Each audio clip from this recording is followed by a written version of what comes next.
नमस्ते। आज हामी एउटा यस्तो देशको यात्रामा छौं जुन कहिल्यै कसैको गुलाम भएन।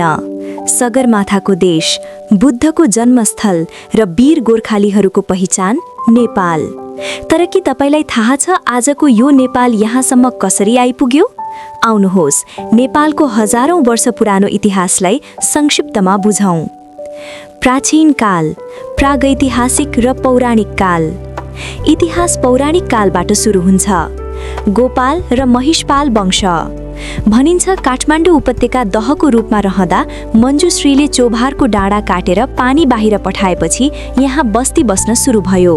सबैभन्दा पहिले गोपाल र त्यसपछि महिषपालहरूले यहाँ शासन गरे। किरात काल। त्यसपछि किरातीहरूको शासन सुरु भयो। प्रथम किराती राजा यलम्बरको समयदेखि नेपालले एउटा स्पष्ट राजनैतिक पहिचान पाउन थाल्यो। लिच्छवी काल, नेपालको स्वर्ण युग। सम्वतको सुरुवातसँगै लिच्छवीहरूले नेपालमा शासन गरे। यस काललाई नेपालको स्वर्ण युग मानिन्छ। प्रगति। राजा मानदेव, अंशुवर्मा र नरेन्द्रदेव जस्ता प्रतापी राजाहरूले कला, वास्तुकला र व्यापारलाई उचाइमा पुर्याए।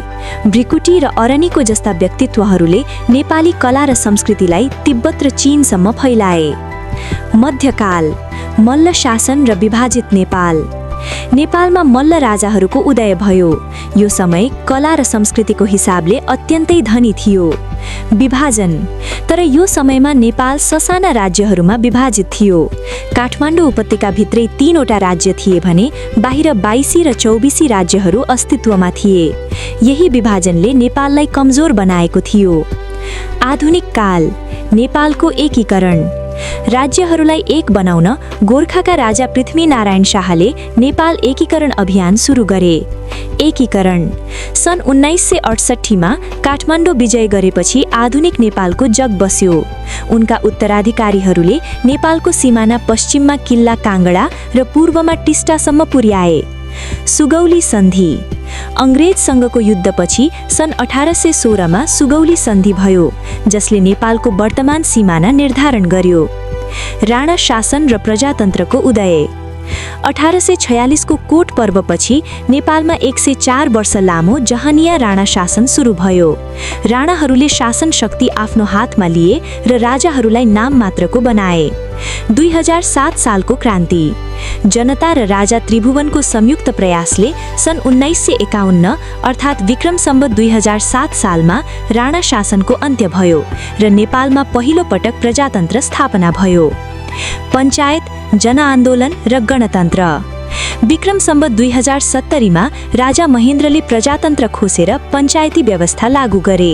लामो सङ्घर्षपछि 2046 सालमा बहुदलीय व्यवस्था फर्कियो।